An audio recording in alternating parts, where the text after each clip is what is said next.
പൗരോഹിത്യ വസന്തമണിഞ്ഞ് America. Centre for applied research in the apostolate എന്ന സംഘടന നടത്തിയ സർവേ അനുസരിച്ച് 405ഓളം നവവൈദികരാണ് അമേരിക്കയിൽ തിരുപ്പട്ടത്തിന് ഒരുങ്ങുന്നത്.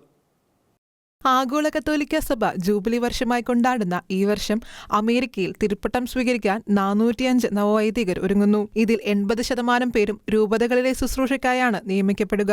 ശേഷിക്കുന്ന 20% പേർ സന്യാസ സമൂഹങ്ങളിലെ ഉത്തരവാദിത്തങ്ങളിലേക്ക് പ്രവേശിക്കും. നവവൈദികരിൽ ഭൂരിപക്ഷം പേരും മുൻപ് തങ്ങളുടെ ഇടവകകളിൽ അൽത്താര ശുശ്രൂഷകളായി പ്രവർത്തിച്ചിരുന്നവരാണ്. വെർജീനിയയിലെ ആർലിംഗ്ടൺ രൂപതയാണ് നവവൈദികരുടെ തിരുപ്പട്ട സ്വീകരണത്തിന്റെ എണ്ണത്തിൽ മുൻപിൽ നിൽക്കുന്നത്. ബിഷപ്പ് മൈക്കിൾ ബർബിഡ്ജ് കഴിഞ്ഞ ജൂൺ 7 12 ഡീക്കന്മാർക്ക് തിരുപ്പട്ടം നൽകിയിരുന്നു. ബിഷപ്പ് എഡ്വേർഡ് മാലെസ്ക് കഴിഞ്ഞ മെയ് 17 8 ഡീക്കന്മാർക്ക് തിരുപ്പട്ടം നൽകിയിരുന്നു. സന്യാസ സമൂഹങ്ങളിൽ നിന്ന് ഇത്തവണ ഏറ്റവും അധികം വൈദികരെ സമ്മാനിക്കുന്നത് ജെസ്യൂട്ട് സന്യാസ സമൂഹമാണ്.